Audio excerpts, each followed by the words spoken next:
computational thinking ini sesuatu yang ada kaitannya dengan computer science atau emang beda banget? Atau Ada gitu. Orang 3 kali ya? Sampai dribble bola tuh sampai keluar. Bawa sikat WC gitu kan, itu sebenarnya udah dekomposisi, jadi Tergantung gigi kamu sih. nggak. Takut banget loh.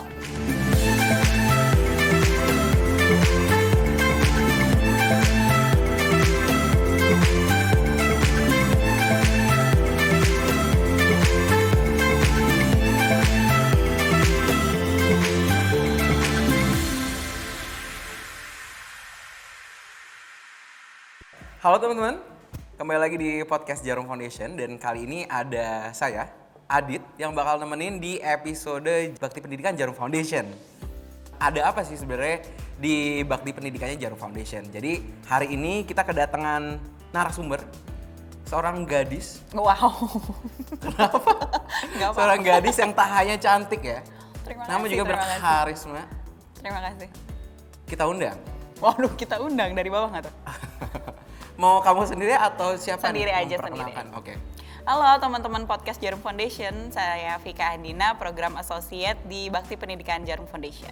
Oke, nah kalau dari nama title kerjaan yang begitu panjang dan akbar itu kayaknya Wah, akbar seolah-olah sibuk ya. Sebenarnya sibuk beneran Memang apa enggak nih? sibuk ya Oh, Kak, memang mohon sibuk. maaf nih. Oke, Ini oke. bisa cepetan nggak saya? Oke. Aduh, bentar Mbak, bentar. Kalau boleh diceritain apa sih sebenarnya kesibukan Vika di Bakti Pendidikan Jarum Foundation? Sekarang tuh kita lagi banyak program nih di Bakti Pendidikan Jarum Foundation yang meliputi semua jenjang ya, Kak Adit gitu.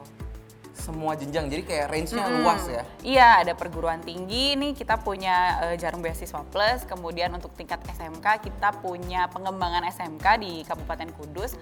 Terus ada juga program untuk SD dan SMP nih lagi ada Social Emotional Skill untuk 20 sekolah di Kabupaten Kudus. Terus ada juga kita lagi scale up inquiry based learning buat PAUD, sama yang terakhir ada computational thinking buat PAUD juga. Oh, computational thinking buat PAUD ya? Jadi penasaran sih kenapa ada program buat pendidikan yang sedini itu, sedini PAUD gitu? Karena kita tuh pengen menyiapkan SDM abad ke-21. Kita sadari bahwa kita nggak bisa nih kalau cuma punya program yang bagus untuk perguruan tinggi sama untuk tingkat SMA, SMK gitu ya. Tapi kita juga butuh untuk melatih anak sedini mungkin di golden age-nya mereka untuk mempersiapkan mereka gitu ke depannya. Oke. Sebenarnya kalau menurut Bakti Pendidikan Jarum Foundation itu apa aja sih soft skill yang pengen dikembangin? Nah, kalau di industri 4.0 ini kan udah disepakati nih Mas Adit bahwa ada 4C. Yang pertama apa? Nggak tahu ya? Ini mencongak nih. Kira-kira saya tahu nggak nih, nggak di briefing? Yang pertama ini adalah collaboration, kemudian communication, critical thinking, sama creativity. Tapi sekarang sudah disepakati nih oleh peneliti di dunia bahwa ada yang kelima yaitu computational thinking. Oke.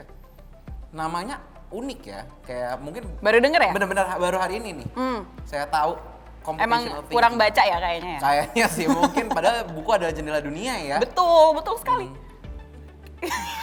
Awkward. Ya udah. Terus ya udah mungkin ini kan namanya baru ya. Dan saya juga kurang baca kan anaknya Iya. Jadi mungkin boleh nih diceritakan apa sih sebenarnya computational thinking itu nih?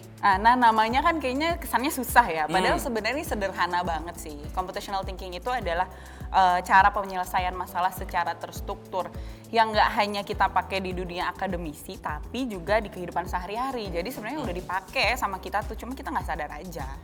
Oke, Gitu. jadi sebenarnya bukan sesuatu yang baru ya, tapi Bukan, sebenarnya dari lahir nih udah pakai computational thinking, cuma nggak Oke. sadar aja. Oke. Nah, jadi penasaran malah kenapa jadi computational thinking yang dipilih sama Bakti Pendidikan Jarum Foundation buat diajarkan kepada teman-teman di PAUD. Karena tadi kita pertama mau menyiapkan SDM abad ke-21, jadi kan harus aware sama digitalisasi yang udah terjadi di dunia kan. Semuanya sekarang udah serba pakai komputer, jadi kenapa kita pilih untuk mengembangkan computational thinking ini supaya siswa-siswa di sekolah ini bisa dilatih gitu kemampuan memecahkan masalah yang mereka solusinya ini nggak hanya bisa dipahami oleh manusia tapi oleh komputer dan keduanya gitu Mas Adit gitu. Jadi sesuai lah dengan tuntutan dunia yang serba digital saat ini. Oke, kebayang. Nah, kalau gitu mungkin ya yang bikin saya penasaran juga adalah sekarang kan yang mau diajarin nih computational thinking kan kepada teman-teman di PAUD ya. Iya. Nah, setelah mendapat ilmu ini nih computational thinking, kira-kira ada benefit apa aja sih, keuntungan apa sih yang bakal mereka dapat gitu? Yang pertama sih mindset pemecahan masalah ya. Jadi sekarang kalau misalnya siswa dikasih satu masalah, mereka bisa menyelesaikan itu dengan terstruktur. Terus yang ngebedain computational thinking sama cara problem solving yang lain tuh outputnya adalah satu algoritma. Nanti saya jelasin ya, Mas Adit. Adalah algoritma yang dia tuh langkah demi langkah pemecahan masalah yang bisa kita pakai untuk masalah yang sama, mirip atau serupa gitu. Jadi siswa itu nggak akan kelimpungan kalau misalnya mereka dikasih masalah yang susah, mereka bisa memecahkan itu menjadi hal yang simple gitu. Kemudian ini juga melibatkan kolaborasi sama teman-temannya, sama guru juga, bahwa oke, masalah ini mungkin jadi besar kalau misalnya dipecahkan sendiri, tapi kalau kita rame-rame mungkin akan lebih mudah. Nah, kayak gitu. Pecahin. Waduh, pecahkan saja gelasnya. Biar ramai. Kayak nggak pada ngerti sih juga ya. Terlalu tua ya, referensinya gitu maaf kayaknya. ya. Oke. Sebenarnya tadi Vika bilang bahwa computational thinking ini bukan sesuatu yang baru dan sebenarnya sesuatu yang udah diterapkan naturally gitu ya.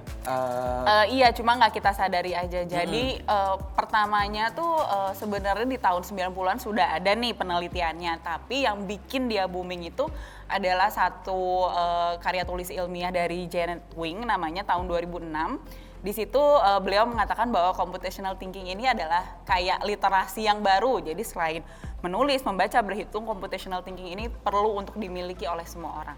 Nah, dari situ mulai banyak tuh Mas Adit penelitian di mana-mana di seluruh dunia untuk mengembangkan si computational thinking ini gitu. Oke.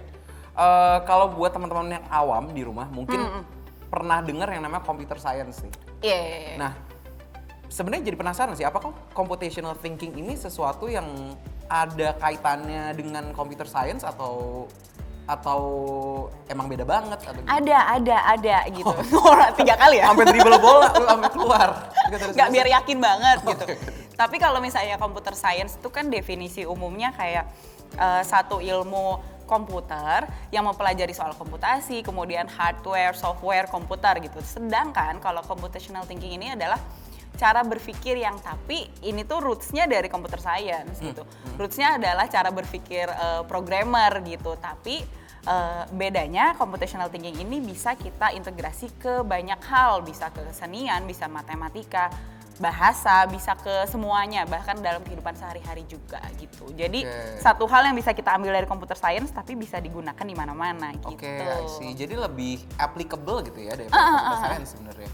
Oke, jadi kita udah tahu bedanya computational thinking sama computer science ya. Nah, ada komponen apa sih sebenarnya di computational thinking itu ya? Jadi yang penting itu di computational thinking ada 4 komponen, Mas Adit. Yang pertama ada dekomposisi. Definisinya adalah memecah masalah besar menjadi masalah yang kecil-kecil. Gitu. Kemudian yang kedua ada rekognisi pola. Itu artinya kita melihat persamaan di antara masalah yang udah kita pecahkan tadi sebelumnya. Kemudian yang ketiga ada abstraksi, kita melihat detail penting dan mengabaikan detail yang kurang penting dari suatu masalah. Dan terakhir ada algoritma, itu adalah step by step pemecahan masalah sampai mengeluarkan solusi. Bingung ya? Enggak. Denial. Itu sebenarnya. Aku kasih contoh deh ya. Jadi kalau misalnya dalam kehidupan sehari-hari nih, dekomposisi. Misalnya Mas Adit mau bangun tidur pagi-pagi mau sikat gigi. Kalau sikat gigi itu yang dibutuhkan apa aja sih barangnya ya kan? Misalnya sikat giginya, terus odolnya, harus ada airnya. Misalnya sama anduk nih buat bebersih habisnya gitu. Nggak akan dong. Biasanya sama kimono juga. Waduh. Biar ekstra aja. Penting ya. Satin kimononya. Maaf nggak penting. Ditanggepin. Ya jadi nggak mungkin dong tiba-tiba bawa sikat WC gitu kan. Itu sebenarnya udah dekomposisi. Jadi tergantung gigi kamu sih. Takut banget loh. Jadi misalnya Mas Adit nggak butuh sampo, nggak butuh sabun, itu udah dekomposisi, memecah masalah yang tadinya nih sikat gigi apa aja nih gitu. Ternyata simple, cuma butuh beberapa barang aja gitu. Nggak semua yang ada di kamar mandi harus dipakai semua. Nah itu udah proses pemecahan masalah, dari yang ribet kayaknya ribet gitu ya. Tapi jadinya mudah gitu. Kemudian kalau ya itu berarti ya? Dekomposisi. Nah, rekognisi pola, misalnya tiap Mas Adit pagi mau ke kantor, tahu nih trafficnya gimana. Kalau misalnya jam 7 ini telat, udah terlalu banyak mobil dan motor. Jadi Mas Adit misalnya perginya 6.30 dan setiap harinya dengan pola yang sama Mas Adit bisa mengambil keputusan gitu. I see. Misalnya nih kalau misalnya gue jam 7 gue pasti bakal telat ke kantor. Jadi gue harus harus cabut nih dari kosan 6.30 gitu. Itu sudah pola yang Mas Adit pelajari gitu. Step 2 itu ya rekomendasi pola. Bukan step, komponen. Oke. Kemudian yang ketiga ada abstraksi. Ini misalnya Mas Adit baru selesai nonton film, ditanya sama temennya, nih filmnya soal apa sih? Gak mungkin 2,5 jam itu dijelasin kan soal scene by scene-nya, tapi pasti plot-plot penting aja. Ini udah abstraksi karena Mas Adit menghilangkan detail yang buat gue ini diceritain nggak usah sih sebenarnya gitu. Tapi dia tetap paham gitu. Nah kalau algoritma itu adalah step by step pemecahan masalah. Kayak tadi nih kita ambil lagi masalah yang di awal sikat gigi. Dari yang tadinya giginya kotor sampai bersih nih step by stepnya apa? Misalnya nuangin dulu odol ke sikat gigi, terus dibasahin kumur-kumur dulu sikat gigi. Yang kalau misalnya kita balik nih stepnya, misalnya sikat gigi dulu baru nuangin odol, ya kan? Bersih nggak giginya? Nggak kan? Tapi siap-siap buat besok gitu. Waduh, tapi hari ini tetap bau gitu. Jadi nggak selesai masalahnya. Nah kalau algoritma itu step by step, exact step yang harus kita lakukan untuk menyelesaikan masalah. Gitu. Oke, I see. Jadi ada 4 step ya? Ada 4 komponen. 4 komponen dalam computational thinking gitu. Nah dalam mengembangkan computational thinking, sekarang kita udah tahu nih computational thinking apa. Bakti Pendidikan Jarum Foundation itu sebenarnya apakah bekerja sendiri atau ada kolaborasi dengan yang lain? Iya, gitu? nah ini yang bikin beda sebenarnya karena dari banyak program yang ada di Jarum Foundation Bakti Pendidikan ini, kita pasti menggandeng konsultan pendidikan, di mana kita punya expert, punya peneliti, punya pendamping untuk guru-guru untuk menjalankan program. Nah, tapi bedanya computational thinking ini kita develop sendiri. Jadi benar-benar dari Bakti Pendidikan Jarum Foundation gitu. Oke. Nah, karena dikembangin sendiri nih, berarti Jarum Foundation tentunya punya target yang spesifik dan udah clear gitu kan? Iya, buat siapa iya. sih sebenarnya gitu? Kalau Nah, itu siapa? targetnya sih pastinya siswa dari PAUD, SD, SMP, sampai SMA, bahkan sampai perguruan tinggi. Tapi karena ini hal yang baru kita develop, makanya kita sasarnya pertama adalah siswi-siswi dari PAUD gitu. Oke. Kenapa PAUD duluan ya? Yang jadi Iya karena itu targetnya? kan golden age di saat Oke. perkembangan otak mereka lagi kayak marak-maraknya gitu, tapi kita coba bentuk mindset mereka supaya lebih gampang juga ngebentuknya dan mereka bisa istilahnya membawa itu menjadi kebiasaan gitu sampai besar. Oke. PAUD itu kan sebenarnya institusi pendidikan ya. Jadi mungkin selain siswanya juga ada gurunya kan gitu ya. Iya. Nah itu apakah juga ada kontribusi Jarum Foundation dalam memfasilitasi guru-guru supaya bisa mendukung computational thinking gitu? Ya, jadi kalau di Bakti Pendidikan Jarum Foundation kita tuh nggak pernah intervensi sama siswa, Mas. Jadi kita intervensinya langsung sama guru. Kita berikan pelatihan, kita berikan pendampingan sama guru-guru PAUD. Jadi sama kayak di program computational thinking ini, yang kita lakukan adalah kita mengembangkan keterampilan guru-gurunya. Yang kita harapkan nanti guru-gurunya akan bisa mengintegrasikan itu sendiri ke lesson plan mereka masing-masing gitu. Oke. Tadi udah dibahas bahwa guru-guru memegang peranan besar dalam computational thinking di PAUD ya. Nah, kalau dari Jarum Foundation sendiri, bagaimana sih cara memasukkan computational thinking dalam materi yang diajarkannya gitu?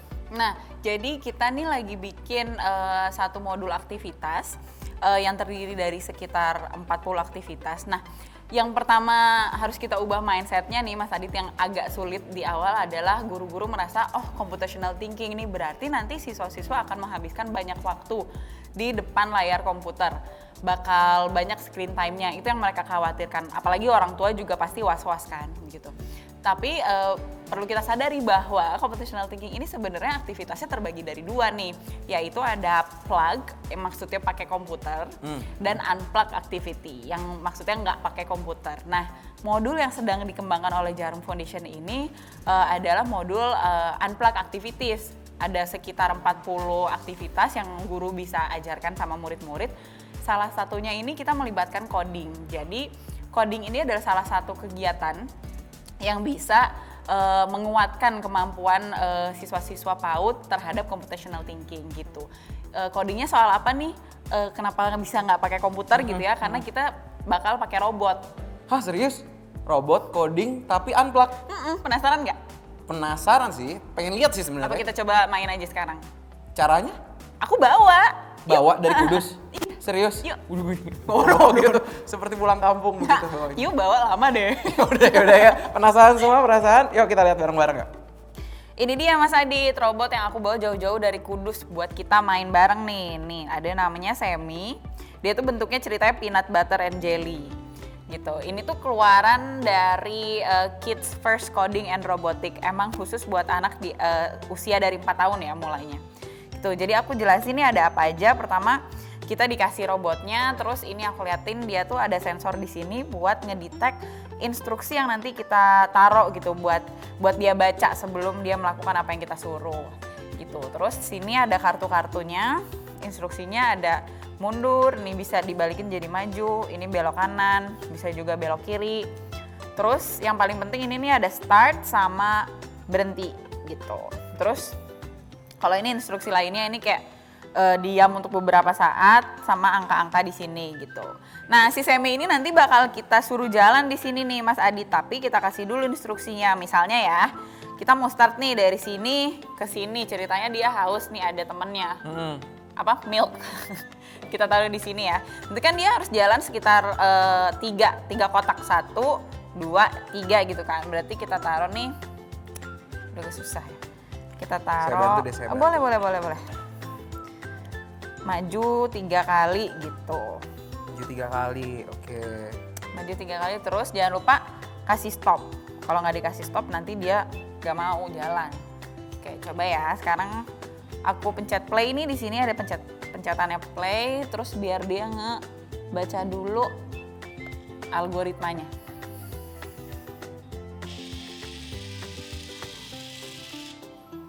Oke, jadi sekarang dia posisinya udah punya program. Sekarang kita taruh di tracknya, apakah dia benar-benar bisa sampai ke situ ya, kita lihat ya.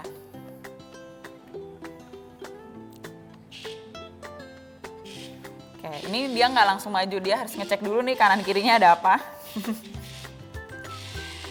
Guru-guru nih seneng banget loh Mas Adit belajar ini. Mereka kayak main lagi gitu loh.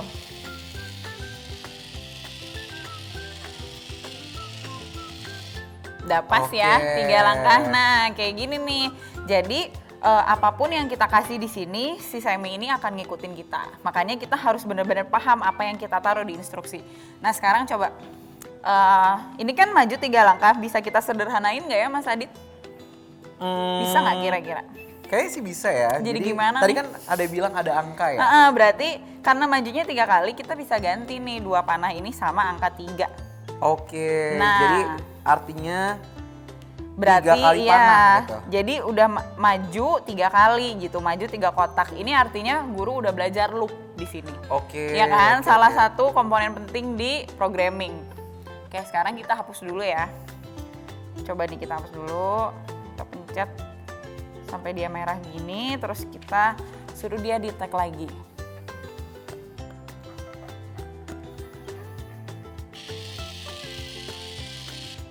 Oke, dari segi dia ngedeteknya juga lebih cepet ya dibandingin sama yang tadi. Oke, coba nih sama nggak kalau kita kasih kayak gini instruksinya?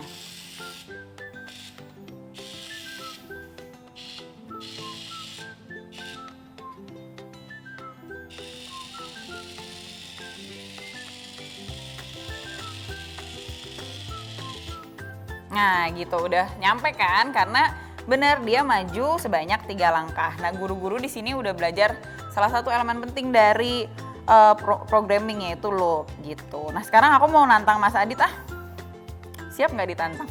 Aku suka sih tantangan. Oh baik. Jadi ceritanya nih aku mau ngasih si Semi ini 3 temen gitu ya, aku taruh di sini deh ya. Satu lagi di sini. Jadi ceritanya dia harus ketemu ini nih terakhir, tapi sebelumnya dia juga harus menyapa teman-temannya yang lain. Oke. Nah kalau aku taruh sini ya. Jadi ini aku kasih contoh dulu ya. Misalnya untuk sampai ke sini kan dia harus maju 2 langkah ya. Bener nggak? Betul, 1, maju 2 langkah. 2 gitu kan. Maju 2 langkah, tapi biar nggak langsung cabut gitu. Kita kasih dulu dia nih jeda nih. Nah ini nih kartu untuk dia berhenti sejenak gitu. Misalnya barang 2 detik deh. Gitu, habis itu kita suruh dia belok kiri. Jangan lupa selalu pakai berhenti. Kita coba dulu ya. Oke.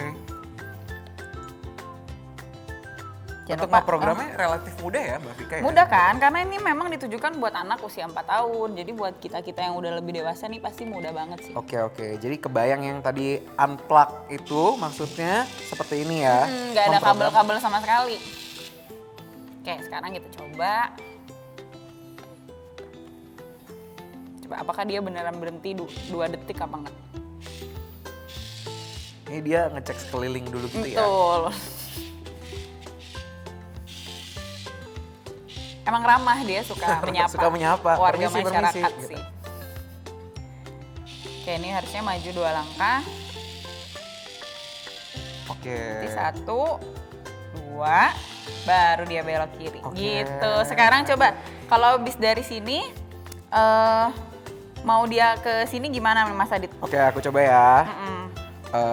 Ini berarti aku pindahin dulu N-nya. Terus dia harus maju 1 langkah ke depan. Kemudian, maju 1 langkah ke depan.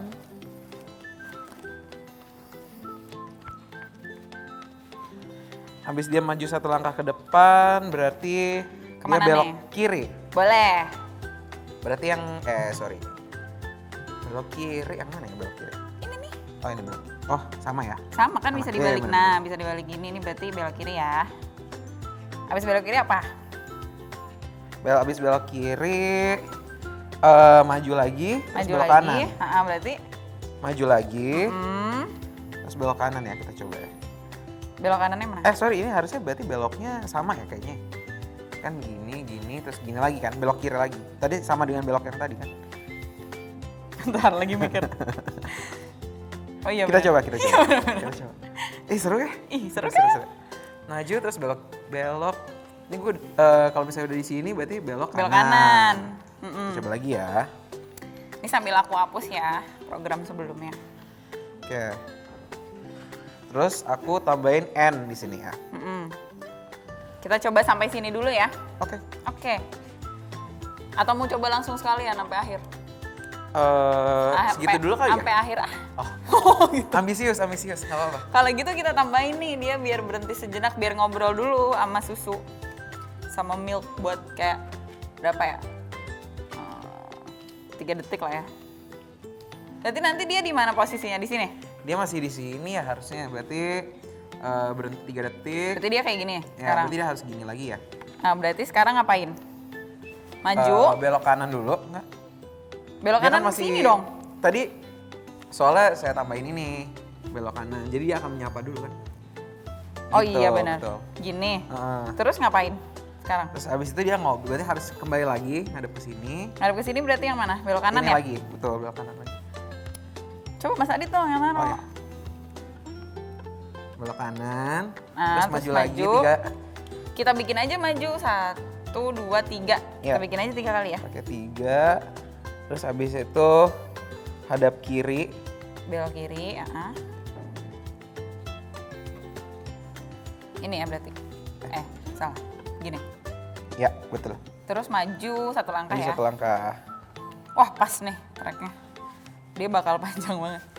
Coba sekarang Mas Adit yang taruh di atas tracknya. Oke, ini programnya udah dihapus dulu Sudah, ya berarti sudah. ya, Mbak Vika? Ini Tinggal kan taruh ada, aja. ada tombol play-nya di sini. Pencet pasin sama startnya. Tombol play-nya, terus pencetin sama barengin sama start-nya. Coba kita coba bareng. Kayaknya belum dipencet Oh, ya. sorry. Saya pencet lagi deh. Bandel ya si Sally. Semi. Semi. Sally Peter Pan. Coba ya Mas Sally Adit sama sendiri. saya. Mungkin pawangnya saya kali ya. Jadi dia nggak mau kalau nggak sama saya. Oh, mau kok. Oh, sorry. Nah, ini panjang banget nih programnya. Coba apakah dia benar-benar melakukan apa yang kita suruh? Wow. Oh, Sally jatuh. Oke. Bismillah Sally ya, pamit dulu. Ya, aduh, sorry. Oke, coba. Jangan lupa menyapa dulu halayak kanan kiri. Mungkin lihat kamera juga ya dulu ya sini ya.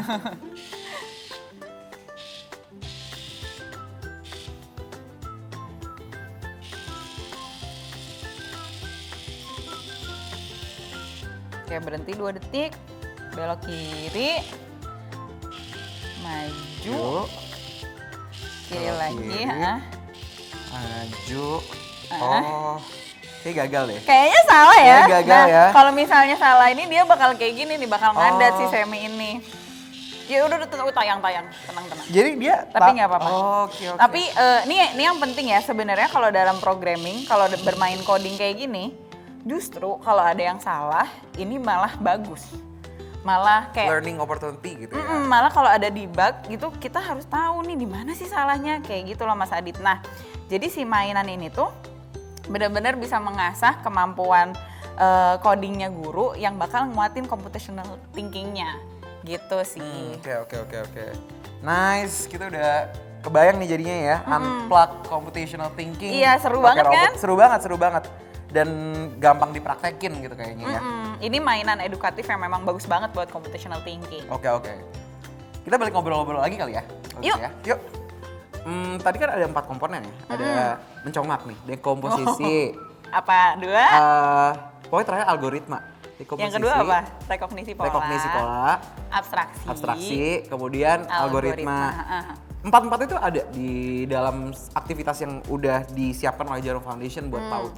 Jadi enggak semua aktivitas yang kita berikan sama guru-guru ini punya 4-4-nya. Kadang ada satu aktivitas yang dia memperkuat dekomposisi gitu atau memperkuat abstraksi. Kadang ada juga satu aktivitas punya 3 komponen atau semua komponennya ada atau cuma 2 gitu. Jadi enggak semuanya sih. Oke, jadi bukan kayak setiap komponen punya satu aktivitas ya, tapi bisa juga Enggak, ada aktivitas yang mencakup 3 Betul. komponen gitu. Oke, walaupun tadi udah dibilang ya bahwa nggak terlalu susah nih sebenarnya. Nggak. Mungkin awalnya memang butuh penyesuaian, tapi sebenarnya nggak sesusah itu gitu ya dari Iya. guru-gurunya ya. Tapi pengen tahu juga sih gimana sih respon mereka selain itu dalam mengikuti pelatihan computational thinking gitu. Nah, itu Ada cerita yang, apa gitu yang seru? menariknya adalah buat saya sebagai trainer, kayak indikator keberhasilan adalah ketika saya susah pulang. Oke. Gitu. Jadi kalau misalnya saya bilang, Bu udah, jangan pulang Bu. Bu, saya masih Atau butuh justru di rumah keluar kamu. Jangan nggak boleh kamu pulang. Enggak sih, enggak kayak Nggak gitu ya. Oke. Gimana Serem ya? terus? Iya, jadi mereka setiap saya bilang, udah ya Miss Vika pulang, ini waktunya sudah 1,5 jam. Enggak, mereka pasti kayak, nggak mau Miss, kita masih mau belajar gitu. Jadi dengan animo mereka yang setinggi itu, saya tahu bahwa mereka sudah paham dan masih pengen belajar gitu. Mereka menikmati belajar computational thinking itu. Jadi responnya sangat positif. Jadi maksudnya mereka tidak lagi terpaksa ya belajar computational thinking, tapi Nggak pernah terpaksa. bahkan sampai jadi nagih gitu. Iya, nagih tolong, banget. tolong, gitu ya. Jadi kalau misalnya sudah dijemput sama orang kantor gitu, nggak boleh, Miss Vika nggak boleh pulang. itu Ditarik-tarik. terjadi, betul-betul terjadi. Oke, keren. Pasti happy banget dong. Kenapa? Pasti happy banget dong. Happy banget, Miss kayak Vika. fulfilled gitu hati Feeling aku. fulfilled ya. Nah sekarang udah berapa PAUD sih yang diajak buat mengaplikasikan Iya. computational thinking? Kalau di tahun 2021 ini karena pilot project baru kita develop sendiri juga, jadi baru ada 3 PAUD binaan gitu yang kita coba integrasikan computational thinking ke kurikulumnya. Lokasinya di semua di Kabupaten Kudus. Oke. Gitu. Hah. Kemudian nanti targetnya kita akan mencakup sekitar 150 PAUD gitu di Kabupaten Kudus yang adalah 60%. Oh, 60% dari PAUD. yang ada di Kabupaten Kudus. Oke. Iya, itu target besarnya. Oke. Dan ekspektasinya itu tercapai di Sekitar 2027-2028. Oke, tadi kita kan udah membahas PAUD nih. PAUD terus ya. Habis-habisan. Habis-habisan. Nah di luar sini nih, di sekitar studio udah banyak nih. Anak SD, SMP, SMA, tolong aku mau Ngantri ya. thinking sekarang gitu. Nah, ada rencana nggak sih untuk meng-expand gitu? Ada pastinya kita mau scale up, nggak mungkin dong kita di PAUD terus, tapi kita maunya naik ke SD, setelah SD, SMP, SMA, sampai kita bawa ke perguruan tinggi juga. Oke. Gitu. Kita sesuaikan dengan jenjang pendidikan mereka masing-masing nanti. Oke. Kira-kira aplikasinya bakal sama atau beda? Beda, karena kalau PAUD kan lebih ke bermain sambil belajar gitu ya. Sedangkan kalau SD pelajarannya disatuin tuh, satu guru mengajarkan semua pelajaran gitu. Itu juga pasti kita sesuaikan sama lesson plan masing-masing. Kalau SMP sudah mulai pisah pelajarannya, itu juga bisa jadi misalnya kita menguatin algoritma di pelajaran matematika gitu. Kita menguatin abstraksi di pelajaran sejarah, itu bisa juga. Oke, gitu. Oke, jadi computational thinking. Banyak oke-nya ya Mas ya? Ngerti Karena nggak? paham banget. Dari Kuis tadi ya, saya sekarang bikin kuis ya. notulensi loh. Notulensi rapat. Oke, tapi learningnya banyak banget. Masa sih? Kok ragu ya? Jadi questioning diri sendiri. Thank you banget Mbak Vika udah mau sharing tentang Sama-sama, Mas Adit. nggak cuma computational thinking doang ya, tapi basically program-program dari Bakti Pendidikan Jarum Foundation. Jangan lupa buat menyaksikan episode-episode lain karena masih banyak cerita-cerita menarik dari bakti-bakti lainnya. Akhir kata saya Aditya pamit. Saya Vika Andina. Sampai jumpa.